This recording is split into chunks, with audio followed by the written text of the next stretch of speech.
Your cat's water fountain uses more electricity than your router. Not because the pump is faulty, but because you coiled the silicone tube into a cute wave pattern to match your aesthetic. Fluid dynamics hates aesthetics.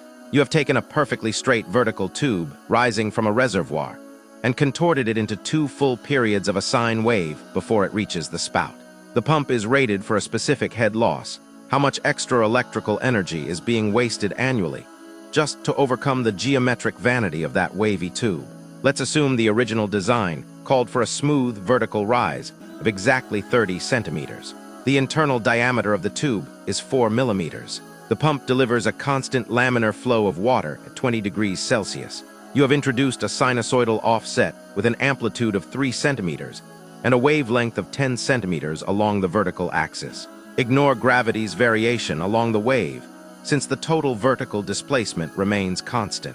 The increased resistance comes from 2 sources: the increased total path length and the minor losses from continuous curvature. Using the Hagen-Poiseuille law for laminar flow, pressure drop is linearly proportional to tube length. For the curved path, we must integrate the arc length of a sine wave. The arc length over one period is approximately the integral from 0 to wavelength of the square root of 1 plus the square of the derivative of the sine function times amplitude.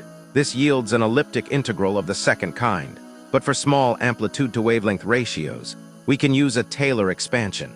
Length increase factor is roughly 1 plus 1/4 times the square of the product of amplitude and wave number. With amplitude 3 centimeters and wavelength 10, that factor is approximately 1.888. The actual path length becomes roughly 56.6 centimeters instead of 30. That is an 89% increase in viscous resistance just from the extra distance. But the curvature also induces secondary flows called Dean vortices. While the flow is nominally laminar, the curvature creates a centrifugal pressure gradient that adds an additional friction factor scaling with the Dean number squared. For this tiny diameter and low velocity, the Dean number is around 15, yielding a minor additional resistance of about 3%.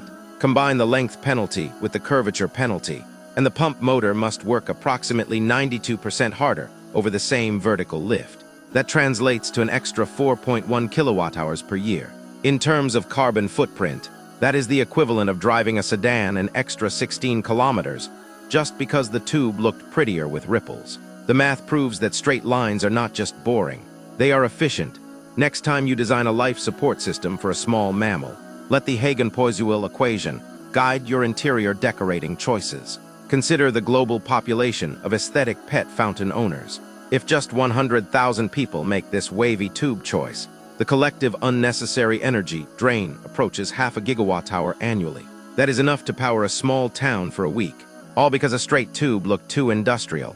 Let this be a lesson in the hidden cost of curves.